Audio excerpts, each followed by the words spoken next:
मैं यूनिट वाले थे ना। तो लॉजिकल रीजनिंग हम स्टार्ट कर रहे हैं अभी, ठीक है। हाँ, क्या पूछ रहे थे अभी, बोलो। हाँ मैम, ये बोले थे आज आप नया स्टार्ट करोगे ना। हाँ, आज लॉजिकल रीजनिंग स्टार्ट कर रहे हैं हम लोग, ठीक है। चलो अब आगे पढ़ते हैं। स्टेटमेंट की बात हो रही है। स्टेटमेंट का एक और नाम है प्रपोजिशन, ठीक है। लॉजिकल रीजनिंग एक ऐसा पेपर है, बीच में एक क्लास मिस हो गई, सब ऊपर से जाने वाला है, क्योंकि everything is connected to each other, ठीक है, every slide.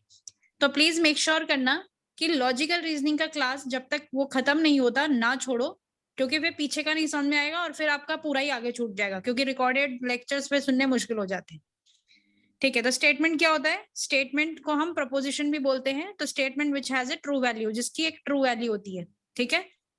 Please send this PDF on WhatsApp, ठीक है, मैं भेज दूंगी। लॉ ऑफ एक्सक्लूडेड मिडल किसको बोलते हैं?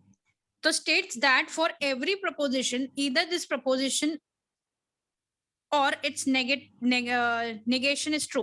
लॉ ऑफ एक्सक्लूडेड मिडिल का मतलब है जब कोई एक स्टेटमेंट दी जाती है, ठीक है, या तो वो ट्रू होगी या तो वो फॉल्स होगी, वो एक टाइम पे दोनों ट्रू फॉल नहीं हो सकती, ठीक है।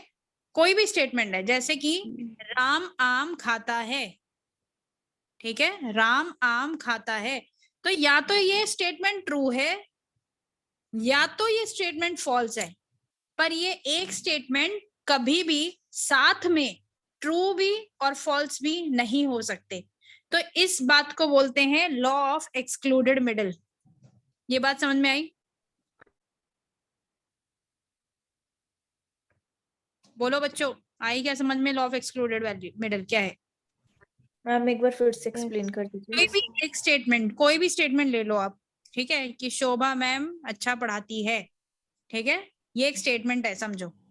तो या तो ये स्टेटमेंट ट्रू होगा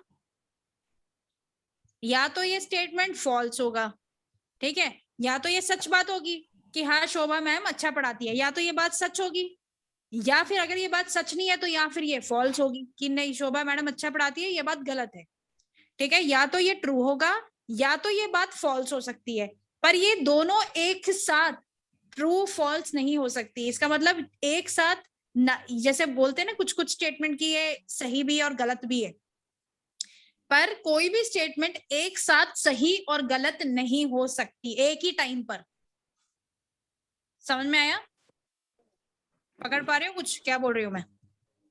यस मैम, आगे समझ में। Yes ma'am. अब नॉन स्टेटमेंट क्या होता है? The type of statement that do not have a truth value such as interrogative and imperative statements. Non statement वही है जो जिसमें एक ट्रूथ वैल्यू नहीं है, ठीक है।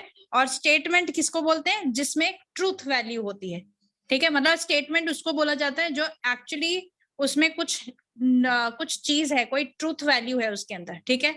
ऐसे ही कोई भी बात एक स्टेटमेंट कहीं नहीं जाती, ठीक है। हर कोई भी स्टेटमेंट जिसमें ट्रूथ वैल्यू हो उसी को ही प्रपोजिशन या तो स्टेटमेंट कहा जाता है। ऐसी कुछ भी कोई भी बोलता है, कभी भी आपको पता है कोई बंदा है, कोई ना उसका सर है ना उसका पैर है उसकी स्टेटमेंट में, वो कुछ भी बोल रहा है, तो उस कुछ भी बोलने को कभी भी एक स्टेटमेंट नहीं माना जाता, ठीक है। तो यही है statement and non statement. Important आगे आ रहा है मैम आर्ग्यूमेंट। मैम बोलो। मैम ऐसे भी बोल सकते हैं कि जैसे दो एक स्टेटमेंट ले रखा है जो इसके आंसर्स दे रखे हैं, उसके बीच में कोई कोऑर्डिनेशन ही नहीं है, मतलब कोई लिंक ही नहीं है, कोई तो लिंक भी ही वो नहीं, नॉन स्टेटमेंट होगा। हाँ वो भी सही है, ठीक है। चलो अब आगे बढ़ते हैं। आर्ग्यूमेंट। आर्ग्यूमेंट क्या होता है? An argument is made up of. Argument किसका बना होता है? प्रेमाइस का बना होता है, मैम बोलो, प्लस कंक्लूजन का बना होता है, बोलो। मैम जैसे आपने भी लॉ ऑफ एक्सक्लूडेड मिडल का एग्जांपल दिया ना शुभ मैम वाला, वैसे ही हाँ। स्टेट देना एक बार और नॉन स्टेटमेंट का देखो दीजिएगा स्टेटमेंट please। मैं अभी एग्जांपल कैसे दूं इसका। देखो स्टेटमेंट जैसे कि राम आम खाता है, ठीक है, ये एक स्टेटमेंट होगी, इसमें एक ट्रूथ वैल्यू है कि राम आम खा रहा है। नॉन स्टेटमेंट कुछ कुछ आप ऐसी बातें सुनते हो ना कि कुछ भी कोई बंदा बोल रहा है, बातों को घुमा रहा है ना, और मिक्स अप कर रहा है बातों को, ठीक है, उसकी बात में कोई सच नहीं है ना, मिलावट करने की जब कोई कोशिश करे जिसकी कोई कोई सच ट्रूथ वैल्यू ना हो, ठीक है, जैसे राम आम खाता है, ये एक स्टेटमेंट हो गया। पर कोई इस तरीके से बोले कि अरे राम तो ऐसे कर रहा है, वहां था, वो तो कुछ पता नहीं, शायद कुछ कर रहा था, वो मैंने उसको देखा था कि कुछ वो कर रहा था, मतलब समथिंग समथिंग ऐसी कंफ्यूजन जो क्रिएट हो जाए, जिसमें सही ट्रू वैल्यू ना, आपको ट्रूथ ना दिखे, वो एक नॉन स्टेटमेंट होती है। आगे आप और अच्छे से समझोगे, आगे और अच्छे से समझोगे, ठीक है। फिलहाल जैसे बोल रहा है such as interrogative and imperative sentences. Interrogative and imperative sentences वो होते हैं जिसमें क्वेश्चन मार्क आता है इंग्लिश ग्रामर के अकॉर्डिंग। हाँ वो तो है, बट एक एकदम टिपिकली उसमें नहीं लेके जाना, वो मैंने लिखा है इसके अंदर, पर टिपिकली आपको अभी आगे समझ में आएगा, हम आगे बढ़ेंगे ना, तब आपको समझेगा कि स्टेटमेंट किसको बोलते हैं, नॉन स्टेटमेंट किसको बोलते हैं। तो क्या ठीक है, ये कुछ ये नॉन स्टेटमेंट ये बोलना चाह रहे कि कोई भी स्टेटमेंट जिसके अंदर क्वेश्चन लग जाए, क्वेश्चन हाँ देखो जिसमें बना कंफ्यूजन हो, जिसमें कंफ्यूजन हो, ठीक है, कोई भी स्टेटमेंट जिसमें कंफ्यूजन हो, कोई चीज क्लियर ना हो, ठीक है, जिसमें डाउट हो, ऐसा कोई भी स्टेटमेंट नहीं कहा जाता।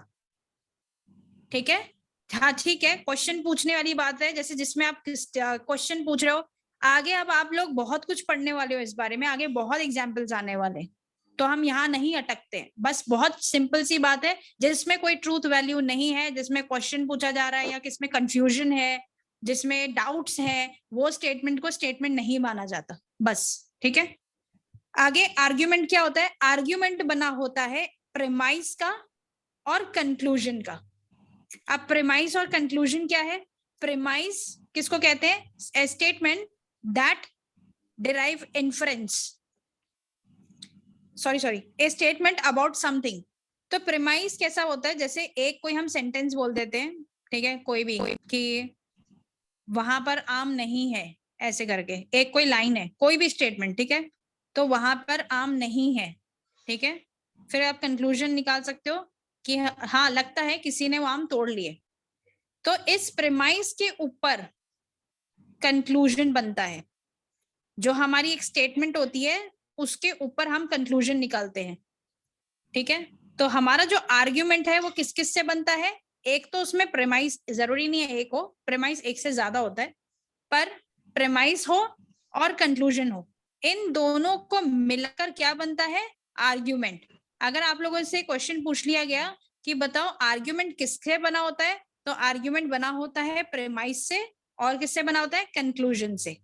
ठीक है, कंक्लूजन क्या है, a statement that derive inference from two or more premises. Conclusion क्या होता है, जो दो से ज्यादा प्रेमाइसेस से निकलकर एक कंक्लूजन बने। प्रेमाइस का मतलब क्या होता है, स्टेटमेंट्स। ठीक है, हम कोई दो बातें बोले कि मैंने राम ने आम मैंने बगीचे में आम देखे थे और मैंने देखा कि नीचे खड़ा राम आम खा रहा था, तो कंक्लूजन निकाल दिया कि हाँ अब मुझे पता चला कि जो बाग के आम है वो सारे के सारे राम खा गया, ऐसे। तो दो सेंटेंस बने और उन दो सेंटेंस से कंक्लूजन बना, तो दो सेंटेंस किसको बोलते हैं, प्रेमाइस को बोलते हैं, और इन दोनों से जो कंक्लूजन निकलता है उसको कंक्लूजन बोला जाता है। ये बात समझ में आई?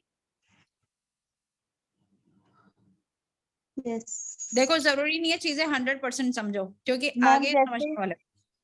मैम जैसे कोई एक सेंटेंस दे रखा है योग चित्तवृत्ति निरोधा, और नीचे लिखा हुआ है कि योग का मतलब होता है चित्त की वृत्तियों का निरोध करना, तो हाँ ये योग कंक्लूजन है, भी कंक्लूजन निकल, तो वो प्रेमाइस था जो पहले बोला, योग चित्त वृत्ति निरोधा।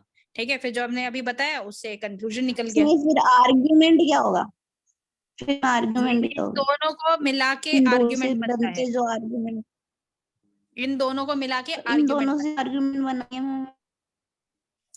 मीन्स के यहाँ पे एक क्वेश्चन आएगा ना ऐसे कि पहला फर्स्ट ऑप्शन क्वेश्चन और आंसर सही है, करेक्ट है, सिर्फ आंसर सही है, सिर्फ क्वेश्चन देखो सही है, अभी ऐसे अभी ऑप्शन इधर आते उधर हैं। मत भटको, अभी आर्ग्यूमेंट प्रेमाइस और कंक्लूजन जितना समझा रही हूँ उतना समझो, ज्यादा दिमाग लगाओगे, ज्यादा दिमाग नहीं लगाना है लॉजिकल रीजनिंग में, लगाना आगे मैं जहां बोलूंगी वहां दिमाग लगाना, अभी बस इतना समझो, बहुत छोटी सी बात है कि आर्ग्यूमेंट क्या होता है, किससे मिलकर बना होता है।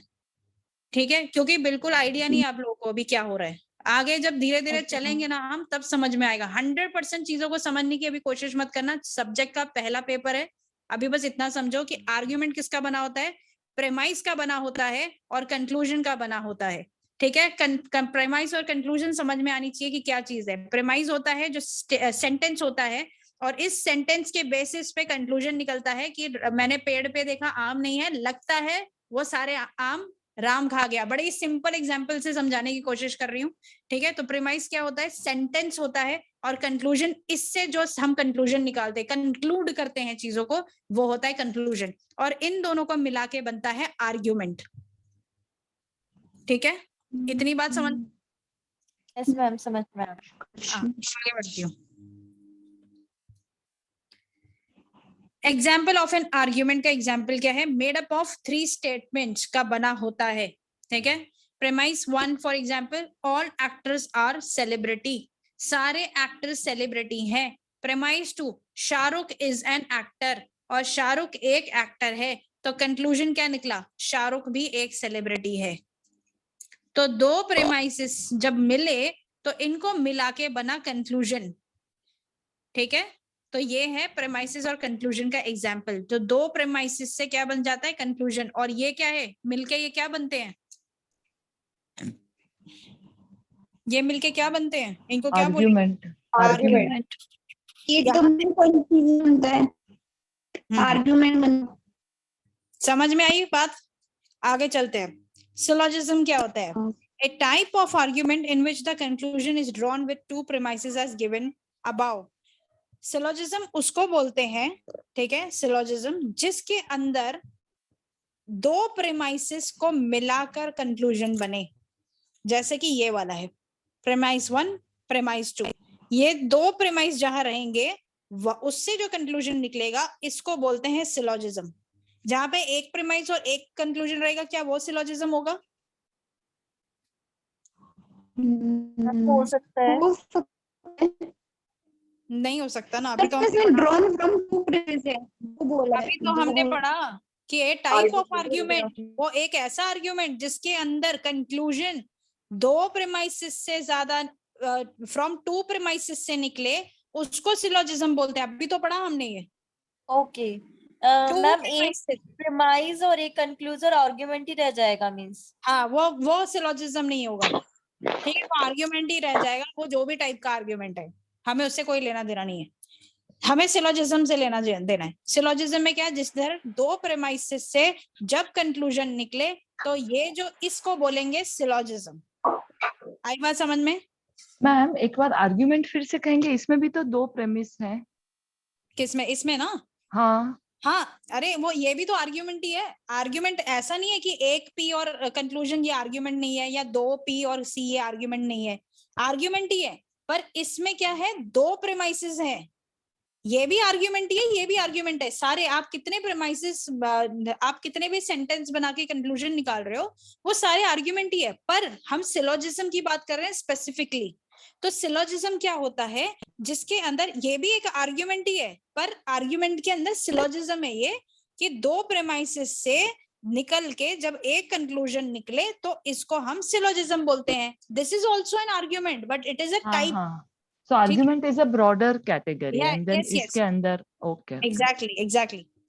ठीक है, यहाँ से जब हम धीरे धीरे आगे बढ़ेंगे ना, लॉजिकल रीजनिंग बहुत सही तरीके से आ जाएगा।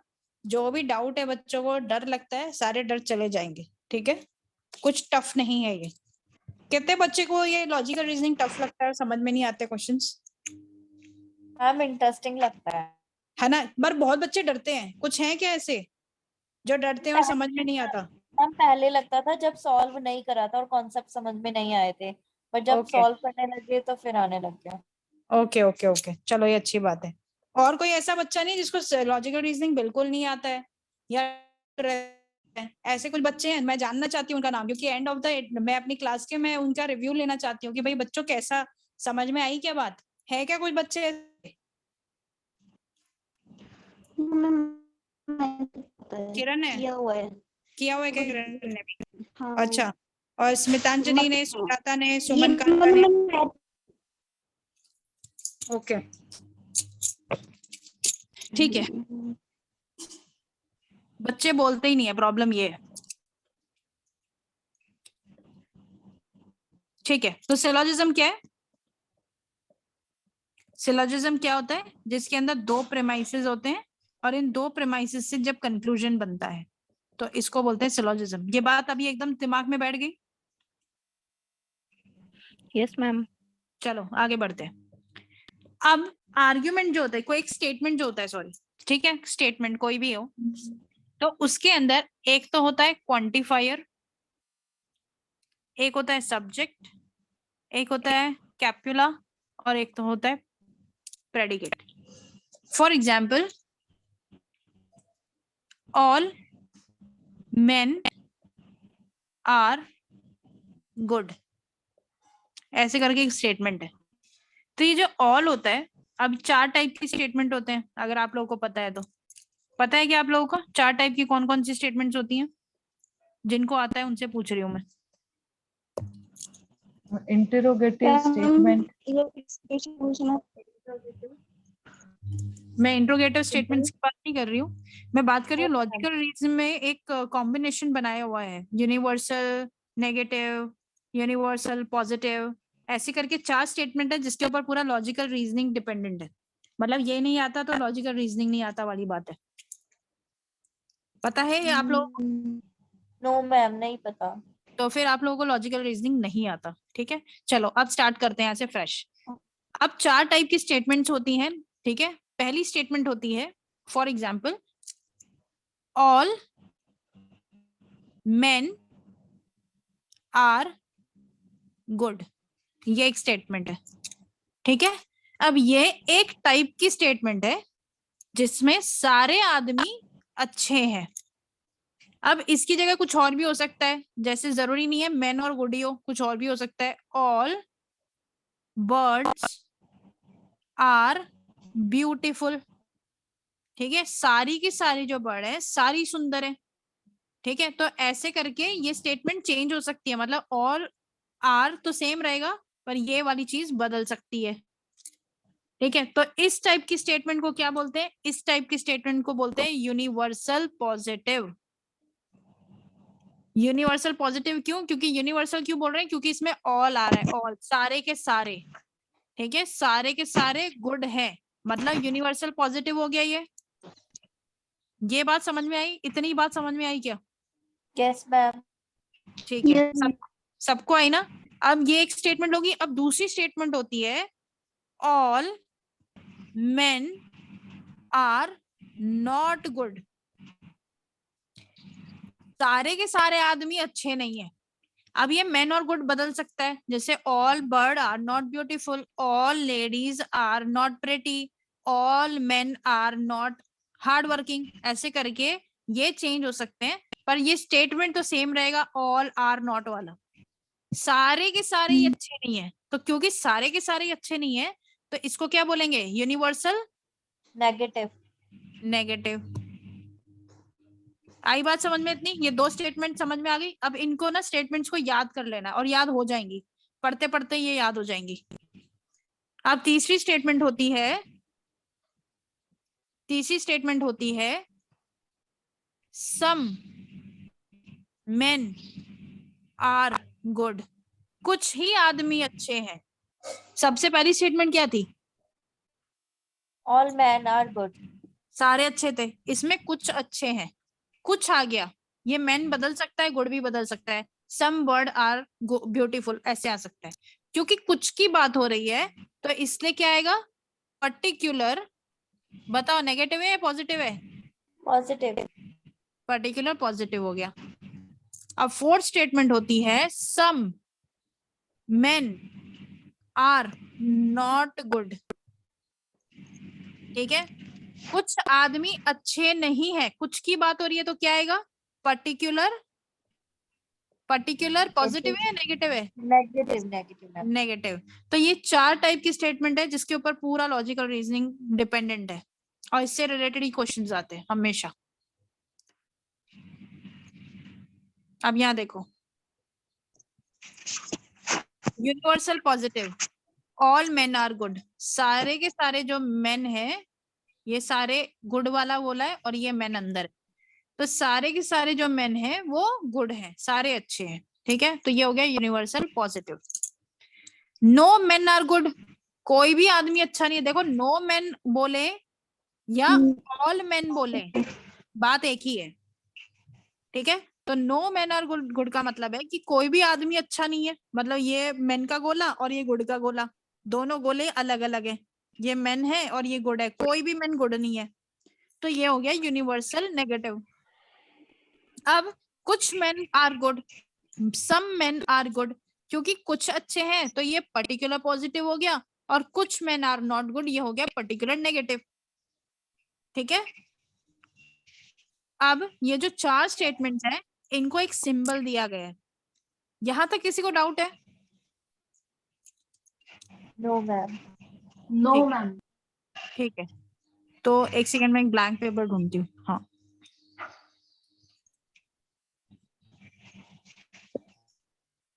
अब पहली स्टेटमेंट है ऑल मेन आर गुड, सारे मेन अच्छे हैं, तो इसको एक सिंबल दिया गया है यूनिवर्सल पॉजिटिव को ए।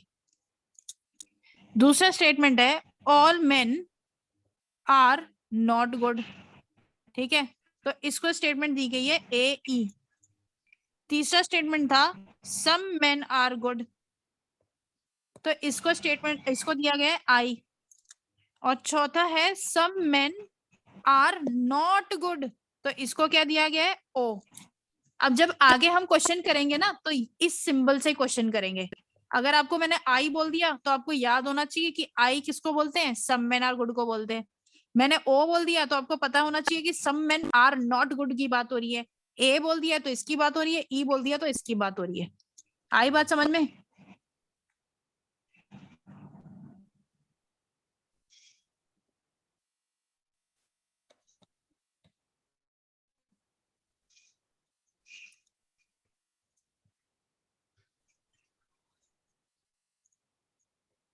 ए ई आई ओ समझ में आया? मैम इसका कोई ट्रिक भी है लर्न करने का? नहीं, कोई ट्रिक नहीं है, ओके। बहुत सिंपल है, की बात ही नहीं है। ए ई आई ओ हो गया, ये हो गया सम मेन आर गुड, ये हो गया some men are not good, sorry sorry sorry, all men are good, all men are not good, ये हो गया सम मेन आर गुड, ये हो गया some men are not good. क्या ट्रिक चाहिए इसमें? सारे आदमी अच्छे हैं, सारे आदमी बुरे हैं, कुछ आदमी अच्छे हैं, कुछ आदमी अच्छे नहीं है, यही तो है बस 4 लाइन। ये हो गया यूनिवर्सल पॉजिटिव, ये हो गया यूनिवर्सल नेगेटिव, ये हो गया पर्टिकुलर पॉजिटिव, ये हो गया पर्टिकुलर नेगेटिव। इतनी सी तो बात है, और करते करते याद हो जाएगा आगे, नहीं हुआ तो।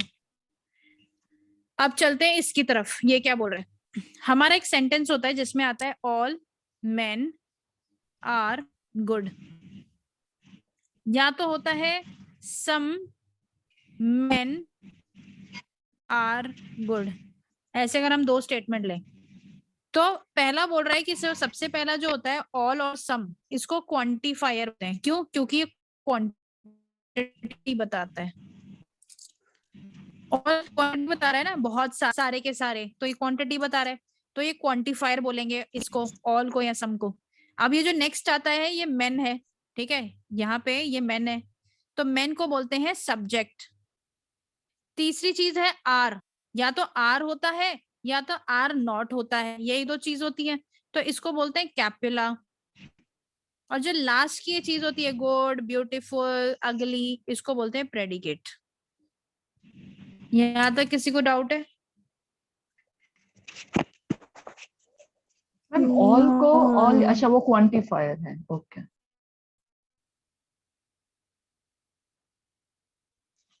मैम देखो ऑल या सम बात हुई तो उसको क्वांटिफाई बोलते हैं, क्वांटिफायर क्यों? क्योंकि वो क्वांटिटी बता रहे हैं कि लोग हैं, क्वांटिटी पता चल रही है ना, क्वांटिटी। सम बोल रहे हैं तो कुछ लोग हैं, ज्यादा है तो ज्यादा लोग हैं, सारे ऐसे। सब्जेक्ट तो हो भी बोलते हैं क्वालिटी। क्वालिटी क्यों? क्यों? क्योंकि यहाँ पे आर होता है या तो आर नॉट, मतलब अच्छे हैं या अच्छे नहीं है, इससे पता चलता है आर या आर नॉट से। तो इससे क्या पता चलती है क्वालिटी कैसी है, अच्छी है या बुरी है, इसलिए कैपिला को क्वालिटी भी बोलते हैं। आगे बात समझ में यहाँ पे किसी को डाउट है तो पूछो, वरना दोबारा समझाती हूँ। आ गई तो मैं आगे बढ़ती हूँ। ओके। आया समझ में या कंफ्यूजन है? Yes ma'am. Pragati, ma'am Pragati, Pragati unmute करना। हाँ मैम आ गया है सब। Hello hello. अरे प्रगति अनम्यूट करना। हाँ मैम कर दिए। हेलो। अच्छा अच्छा ठीक है, बताओ भाई यूनिवर्सल नेगेटिव टेंस होता है? कोई भी सेंटेंस, कौन सा सेंटेंस होता है प्रगति? क्वांटिफायर। यूनिवर्सल कौन से जैसा हो? अरे सेंटेंस बताना है, सेंटेंस। आवाज ब्रेक हो रही है मैम। यस मैम आवाज नहीं आ रही है। मेरी आवाज ब्रेक हो रही है क्या? हाँ बीच बीच में।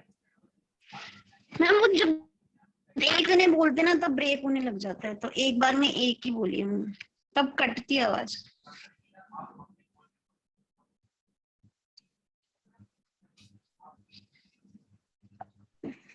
मैम आपकी आवाज फिर से चली गई। मेरी आवाज नहीं आ रही?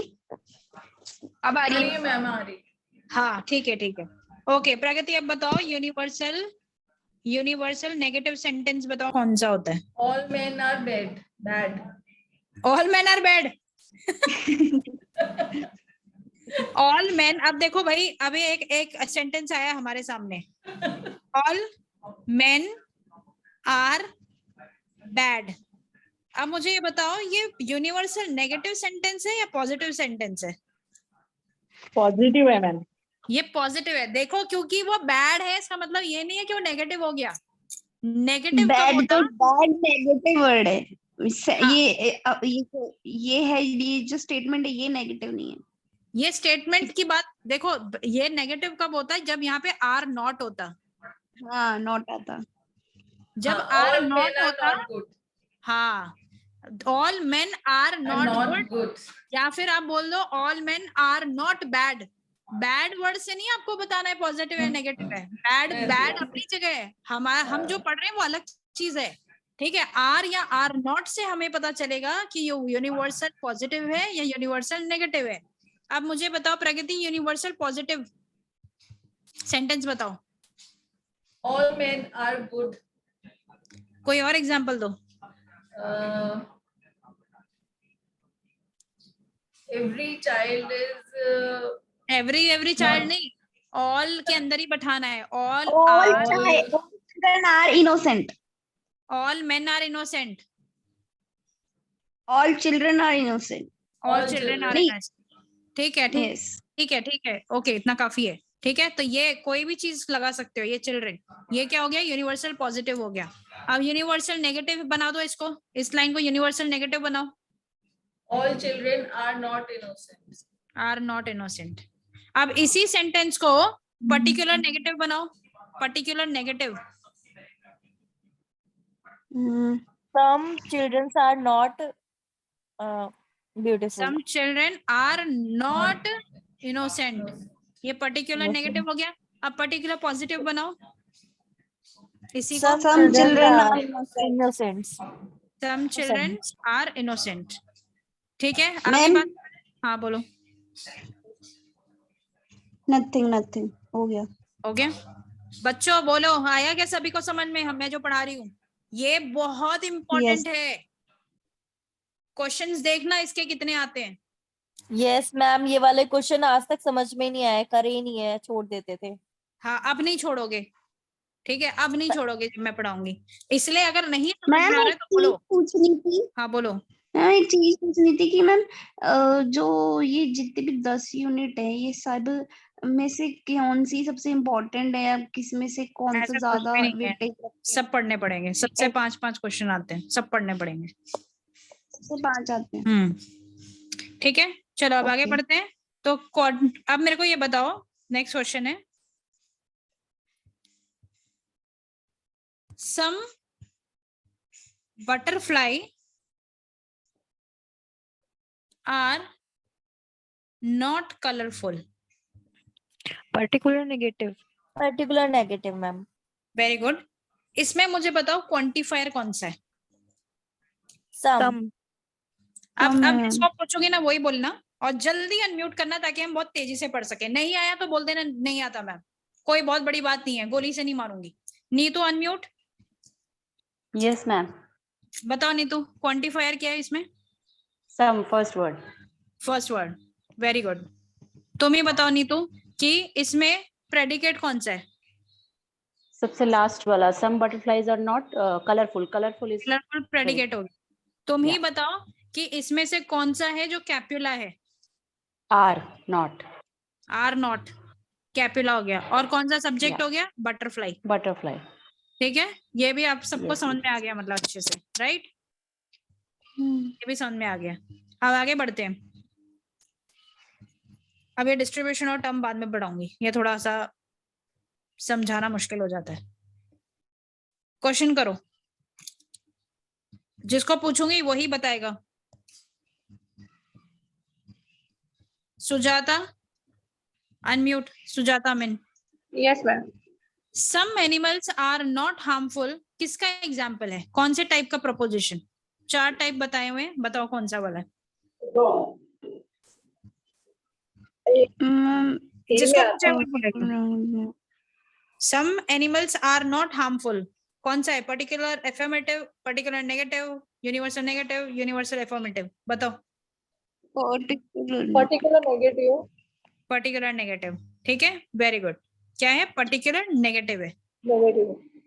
ओके, चलो आगे बढ़ते हैं. ऐसे क्वेश्चन ये तो बड़ा सिंपल क्वेश्चन है, थोड़े टफ भी आते हैं.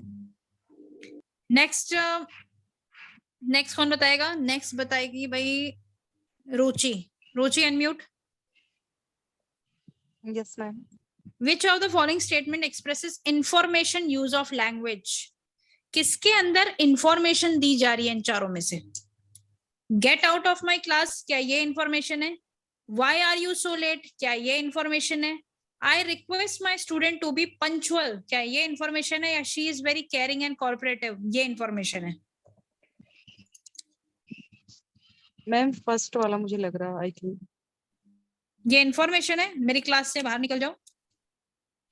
नहीं मैम, ये मैम ये तो ऑर्डर में आएगा. ये order ऑर्डर में है. आएगा. Why Yes, are ma'am. You so late, क्या ये इंफॉर्मेशन है? ये क्वेश्चन में आएगा. नहीं मैम, ये तो affirmation है मैम. ये इसमें she is very caring and cooperative. This is the information जिसमें बताया जा रहा है यहाँ कि पे उसका रिक्वेस्ट हो रही है, हम्म। यहाँ पे रिक्वेस्ट हो रही है, ये कोई इंफॉर्मेशन नहीं दी जा रही यहाँ पे.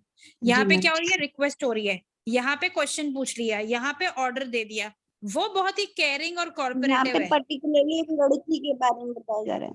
ठीक है, ये क्या दे रहे हैं? यहाँ इंफॉर्मेशन दे रहे हैं. आई बात समझ में अभी? Yes ma'am. देखो कितने Yes, सिली क्वेश्चंस हैं, पर गलत करके आ जाते हैं. अभी आप करके आ जाते, gate out of my class, ये टिक करके आ जाते हो, गए 2 नंबर. चलो नेक्स्ट बच्चा. लड़के नहीं है क्या अपनी क्लास में?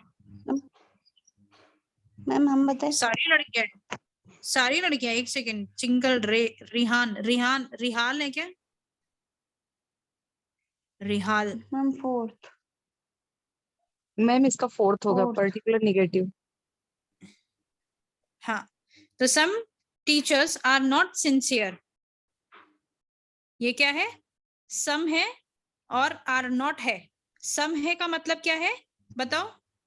Particular. पर्टिकुलर. और आर नॉट का मतलब क्या हुआ? Negative. ठीक है, चलो आगे बढ़ते हैं. सबको समझ में आ रहा है ना? कुछ बच्चे रह तो नहीं जा रहे पीछे? Yes ma'am. No मैम, सब और है. ठीक है, तो विच sentence can not fit in AEIO framework में कौन से वाले फिट नहीं होते? नो सॉल्ट हैज आयोडीन कौन से टाइप का सेंटेंस है बताओ AEIO में? AEIO में बोलो. E होगा ma'am. E. No salt has iodine E type का हो गया स्टेटमेंट. ठीक है, आई बात समझ में कैसे है? मैम First option है. मैम इसको एक बार एक्सप्लेन करना प्लीज. हाँ ठीक है, करती हूँ। देखो बच्चों, बस एक बार आंसर देके ना म्यूट किया करो, क्योंकि हो सकता है बाकी बच्चों को नहीं समझ में आ रहा हो हमारी इस हॉच पॉच से। बस आंसर दो और म्यूट करो, एक लाइन एक वर्ड बोलो और म्यूट करो, क्योंकि बाकी बच्चों को भी समझाना है मेरे को, ठीक है। तो नो सॉल्ट हैज आयोडीन, मतलब किसी भी सॉल्ट में आयोडीन नहीं है। तो हमने पढ़ा था ना कि नो बोला जाए तो आप इसको ऑल भी बोल सकते हो, है ना। ऑल, नो सॉल्ट का मतलब होता है ऑल वाला स्टेटमेंट, ठीक है। तो नो सॉल्ट हैज आयोडीन मतलब नो बोल रहा है तो क्या होगा, पॉजिटिव या नेगेटिव? मैम पॉजिटिव है। पॉजिटिव है मैम, ये ऑल आ गया ना। तो ये कौन से टाइप का स्टेटमेंट है?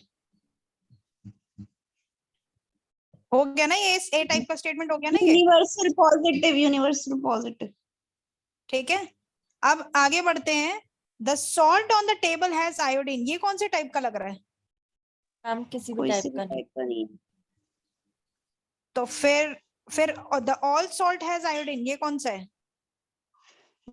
मैम ये भी यूनिवर्सल पॉजिटिव। मेरी बात सुनो, मेरी बात ये सुनो, ए तक हुआ।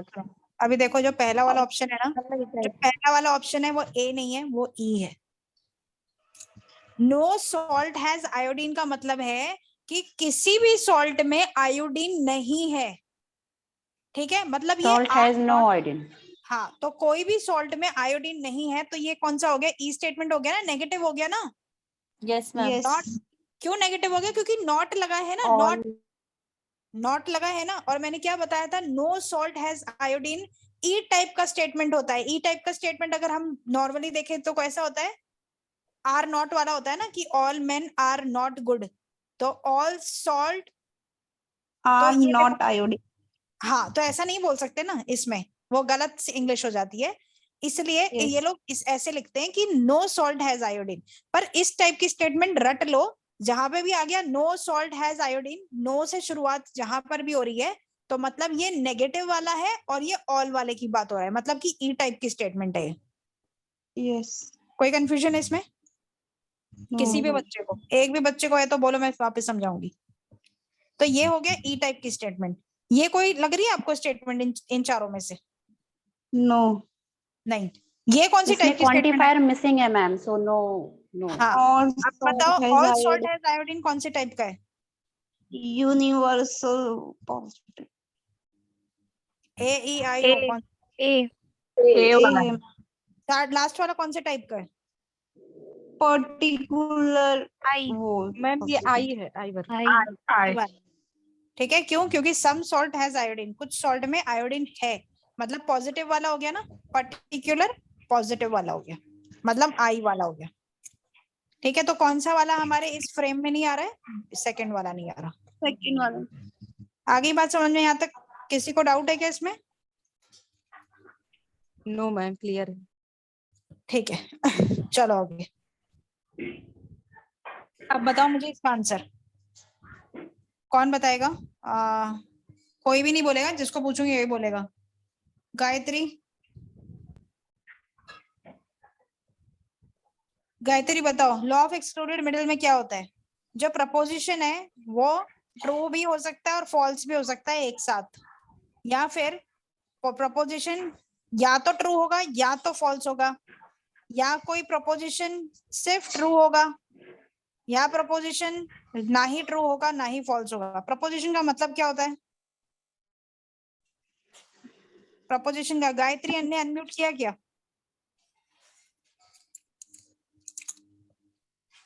मैम गायत्री मैम ने किरण unmute नहीं बताएगा। किया, गायत्री कहाँ गई पता नहीं। ठीक है, किरण मोहिनी बता unmute कर लो। नहीं, किरण नहीं बताएगी, मोहिनी बताएगी। मोहिनी, जी मैम। हाँ, प्रपोजिशन को क्या बोलते हैं? प्रपोजिशन क्या होता है? नहीं पता मोहिनी? मुझे बताने दो। क्या होता है भाई, वो कोई और बता दो। प्रपोजिशन हाँ क्या मैम, होता है? ये ना Statement. प्रपोजिशन में अपना स्टेटमेंट होता है और इसके अंदर अपना ऑप्शन सेकंड होगा, इधर या तो सही होगा या फिर गलत होगा, एक बार में सेंटेंस या एक फिर ही चीज होती है। statement, ठीक एक है। बार में एक ही होता है। दोनों साथ नहीं प्रपोजिशन को होते क्या बोलते हैं? एक टाइम पे एक चीज बोलो। प्रपोजिशन का मतलब क्या होता है?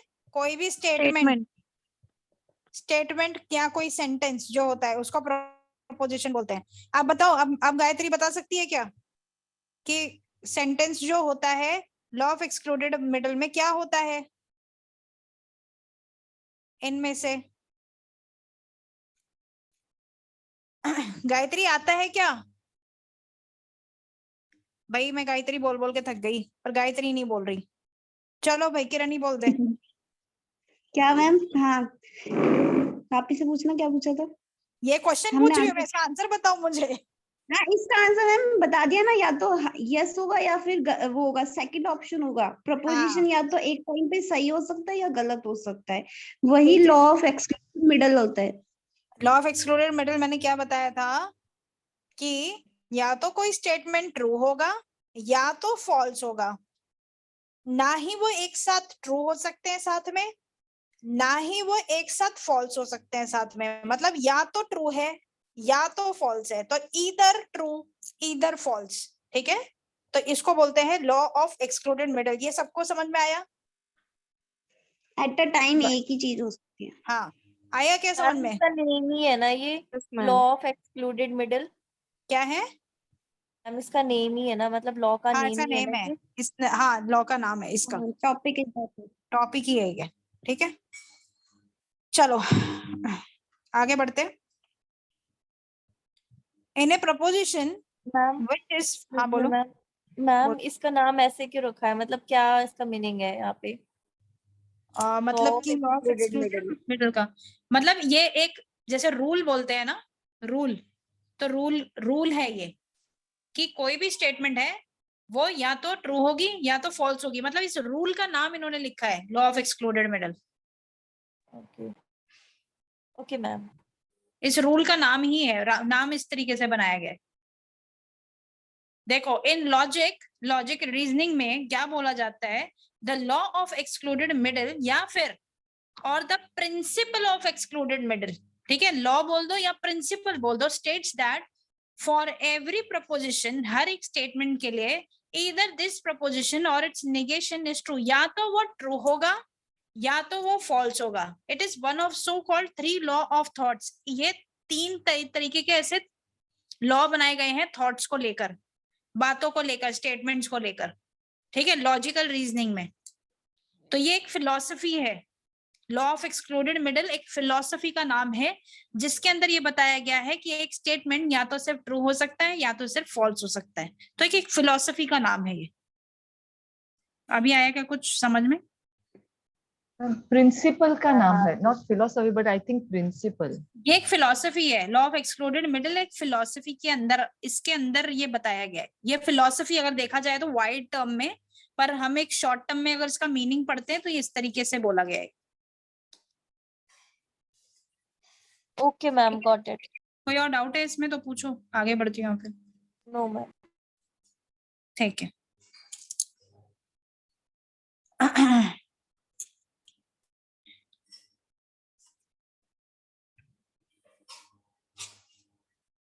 ठीक है, चलो अब मेरे को पीछे वाला वो टॉपिक कवर अप करना पड़ेगा इन क्वेश्चंस के लिए। चलो ये वाला बताओ। Mahatma Gandhi is called father of nation, which kind of proposition it is? बताओ। महात्मा गांधी जो है वो फादर ऑफ नेशन है, ये क्या है इन चारों में से? Ma'am universal universal. यूनिवर्सल क्यों है बताना जरा। मैम क्योंकि ये Four. मतलब बताओ बताओ, कोई नहीं, करो ma'am explain. Nation ma'am there is use nation. हाँ, तो नेशन बोला गया तो क्या? कि पूरे हमारा जहाँ हमारा एरिया है जो उसको ऑल की तरह हम करेंगे ना, यूनिवर्सल। पर महात्मा गांधी जी को यूनिवर्सल क्यों कहा जा रहा है? नेशन को आप यूनिवर्सल ले रहे हो क्या? Nation. बोथ होगा ये, बोथ ए एंड मतलब फर्स्ट एंड सेकंड। अच्छा, आपके हिसाब से बहुत है, और किसी को बताना है कि मैम महात्मा इसमें गांधी 4 होगा because sentence is not starting with some और ऑल, तो ये 4 ही होगा। नहीं नहीं, ऐसा नहीं होता है, ऐसा नहीं होता है। वो प्लस तो ये है, क्वांटिटी भी नहीं बता रहा है।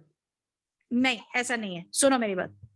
वो जो हमने पीछे पढ़ा है ना, वो हमने एक टाइप ऑफ आर्ग्यूमेंट में पढ़ा है, वो एक टाइप ऑफ प्रपोजिशन है, ठीक है। बट और भी अलग अलग टाइप की स्टेटमेंट्स हो सकती हैं, जैसे कि ये एक स्टेटमेंट है कि Mahatma Gandhi is called father of nation. हमारे जो फादर ऑफ नेशन है, ठीक है, हमारे महात्मा गांधी के अलावा भी किसी को फादर ऑफ नेशन बोला जाता है या सिर्फ महात्मा गांधी को बोला जाता है? मैम ओनली महात्मा गांधी को ही महात्मा बोला गांधी को, जाता है। क्योंकि हमारे पूरे इंडिया में एक ही है फादर ऑफ नेशन, कौन? महात्मा गांधी जी। इसलिए इनकी वजह से हम इनको ऑल में लेकर आएंगे। अगर बहुत सारे होते ना फादर ऑफ नेशन, जैसे हमारे बहुत सारे 3-4 होते, बहुत सारे होते, तो हम उसको सम बोलते। महात्मा गांधी का नाम ले लिया होता और 3-4 होते फादर ऑफ नेशन, तो हम उनको बोलते सम। क्यों? क्योंकि उनमें से एक कुछ, ठीक है, हमारे फादर ऑफ नेशन जैसे 10-15 बहुत सारे हैं, उनमें से महात्मा गांधी जो है हमारे फादर ऑफ नेशन है। अगर ऐसा होता तो हम सम में लेकर आ जाते उनको कि वो सम वाले हैं। पर क्योंकि हमारे सिर्फ एक ही है फादर ऑफ नेशन, तो वो ऑल हो गए ना। एक मतलब ऑल हो गए वो, तो पूरे हमारे नेशन में सिर्फ एक ही है महात्मा गांधी। तो इसलिए ये यूनिवर्सल अफर्मेटिव वाला है, ऑल वाला है, और क्योंकि पॉजिटिव है ये। हाँ बोलो। मैम पहले मेरे दिमाग में यही आया था, यूनिवर्सल अफर्मेशन, अफर्मेटिव। ये लॉजिक फिर सही था? हाँ जी, यही लॉजिक से आया था, बट बाद में आ गया कि मतलब यहाँ पे मतलब कहाँ बाहर के लिए भी तो बोल सकते हैं ये, इसलिए दोनों आ गया, पर्टिकुलर भी हो सकता है और पर जब फादर ऑफ नेशन की बात कर रहे हैं तो ये हमारे तो नेशन की बात कर रहे हैं, है ना? ओके। तो हमारे इंडिया, हमारे हिंदुस्तान, हमारे नेशन की बात हो रही है ना, महात्मा गांधी जी का नाम आया तो, ठीक है। तो क्योंकि हमारा जो फादर ऑफ नेशन है वो एक लौता महात्मा गांधी ही है, तो ये ही है पूरे के पूरे जो भी है फादर ऑफ नेशन, ये ही है, इसलिए ये ऑल कहा जाएगा। अगर ये बोला जाता कि कोई कोई किसी एक फिलोसोफर का नाम बता दो मेरे को। रूमी, चलो छोड़ो, टैक्सोनॉमी, ब्लूम्स टैक्सोनॉमी। नहीं वो भी छोड़ो, मैं थोड़ा सिंपल बोलती हूँ। शोभा इज अ गुड टीचर, ठीक है, गुड टीचर ऑफ परिज्ञान, परिज्ञान योगशाला, ठीक है, ये भी एक टाइप का स्टेटमेंट है ना। तो अब मुझे बताओ कि जो शोभा है, क्या वो परिज्ञान योगशाला की एक लौती टीचर है? नो। तो ये सम होगा या ऑल होगा? सम होगा। क्यों होगा सम? पर्टिकुलरली बात टीचर कर है, रहे हैं एक टीचर के लिए। वन हाँ, ऑफ द बहुत सारे, टीचर है वो। क्योंकि टीचर बहुत सारे हैं परिज्ञान में, ठीक है, 3 टीचर हैं। अगर ये बोला होता कि अगर मेरी खुद का होता योगशाला, ये मेरा खुद का बनाया हुआ है, ये परिज्ञान में कोई नहीं है, मैं अकेली हूँ लौती टीचर, तो Shobha is a good teacher of Yog Parigyan योगशाला। कर रहे हो क्या है? क्या बोल रहे हो? कोई कुछ बोल रहा था क्या? एनीवेज बोलो। तो Shobha is a good teacher of Parigyan Yogshala, तो अगर ये मेरा होता अकेले का, तो बताओ यहाँ पे ऑल आता है या सम आता? मैम सम आता। अगर अरे क्या बोला आपने, अगर आपका होता तो? सिर्फ मैं होती और कोई टीचर नहीं होता परिज्ञान में, मैं अकेली टीचर फिर होती। तो ऑल ही आता। ऑल आता है। यूनिवर्सल आता फिर। आता। आप लॉजिक समझ रहे हो मैं क्या समझाने की कोशिश कर रही हूँ? अगर कोई अकेला बंदा है Yes, जिसका जैसे फादर ऑफ नेशन एक ही है हमारे, और कोई तो है नहीं ना, ये भी समझना पड़ेगा एग्जाम में। बोलो। मैम हम्म मैम ये तो पता चल गया कि ये Mahatma Gandhi is called father of nation, particular आ गया था दिमाग में। हाँ तो बट फिर उसके बाद ये दिमाग में आया, सुनो मैम सुनो, क्यों दूसरा ऑप्शन क्यों आया? दूसरा दिमाग में फिर आंसर ये आया कि यूनिवर्सल ट्रूथ भी तो है ये, कि मतलब फादर ऑफ नेशन इंडिया का वो है, क्या नाम है, महात्मा गांधी, तो ये यूनिवर्सल ट्रूथ भी है, तो इसलिए बोथ 1 और 2 ऐसा हमने ऑप्शन सोचा। भाई हम यहाँ पे कुछ और नहीं पढ़ रहे हैं, हम लॉजिकल रीजनिंग पढ़ रहे हैं। हम जो यहाँ मेथड लगाएंगे ना, यहाँ मेथड लगेगा, यहाँ पे लॉजिक नहीं लगेगा, यहाँ पे आइडिया नहीं लगेगा। यहाँ पे कि आपने बोला कि वो यूनिवर्सल ट्रूथ है, तो ये कोई यूनिवर्सल ट्रूथ है, तो ये जो आप बोल रहे हो ये वैसे सही है, पर हमारे लॉजिकल रीजनिंग में क्वेश्चन सॉल्व करने में ये यूनिवर्सल ट्रूथ हेल्प नहीं करेगा। ये मैथ्स के जैसा क्वेश्चन सम है, जहां पे आपको जो मेथड सिखाए जाएंगे, आपको जो स्टेप बताया जा रहा है, आपको स्टेप वही लगा के क्वेश्चन सॉल्व करने, वरना रॉन्ग होएंगे सारे आंसर। क्योंकि आप लोगों ठीक को है। यूनिवर्सल ट्रूथ है, इसके लिए आपको इसको यूनिवर्सल अफर्मेटिव नहीं बनाना कि दुनिया के लिए सच है इसलिए लॉजिकल रीजनिंग में ये सच है। नहीं, यहाँ पे यूनिवर्सल अफर्मेटिव का मतलब ये नहीं है दुनिया की बात नहीं हो रही, यहाँ बात हो रही है कि ऑल की बात हो रही है, ऑल सम इनकी बात हो रही है। और आप जो यूनिवर्सल ट्रूथ बता रहे हो ये बोल रहे हो कि दुनिया की सच्चाई, तो दुनिया की सच्चाई नहीं पढ़ रहे हम लॉजिकल रीजनिंग में, हम पढ़ रहे हैं ऑल और सम की बात। हम बहुत छोटे लेवल की बात कर रहे हैं लॉजिकल रीजनिंग में। जहां पे ऑल आएगा या फिर जहां पे महात्मा गांधी जी अकेले लौटे हैं फादर ऑफ नेशन, ये लॉजिकल है, थोड़ा लॉजिकल चलना पड़ेगा। ये हमारा भारत देश है और इसमें सिर्फ एक ही लौता महात्मा गांधी जी हैं जो फादर ऑफ नेशन है, इसलिए हम इनको ऑल में लेकर आएंगे, यूनिवर्सल पॉजिटिव में लेके आएंगे। फॉर एग्जाम्पल अगर यहाँ पे बोला होता कि तुलसीदास बहुत ही अच्छे पोएट हैं इंडिया के, बहुत है ना, तुलसीदास जी बहुत ही अच्छे इंडिया के पोएट हैं, तो यहाँ पे क्या आएगा, क्या अकेले लौटे तुलसीदास जी इंडिया के पोएट हैं? नो, पर्टिकुलर अफर्मेटिव आएगा। ये पर्टिकुलर अफर्मेटिव हो जाएगा, क्योंकि तुलसीदास जी अकेले थोड़ी हैं, हमारे इंडिया में बहुत लाखों करोड़ों के पोएट्स हैं, पर फादर ऑफ नेशन तो एक ही है लौता, इसलिए ये ऑल होगा या फिर यूनिवर्सल अफर्मेटिव होगा। और क्योंकि तुलसीदास जी के अलावा भी बहुत सारे पोएट हैं, इसलिए ये पर्टिकुलर अफर्मेटिव होगा। बस इतनी सी बात है। आई बात समझ में यहाँ पे? यस। किसको डाउट है तो पूछो। यहाँ तक आज जो हमने पढ़ा है इसमें किसको डाउट है पूछो।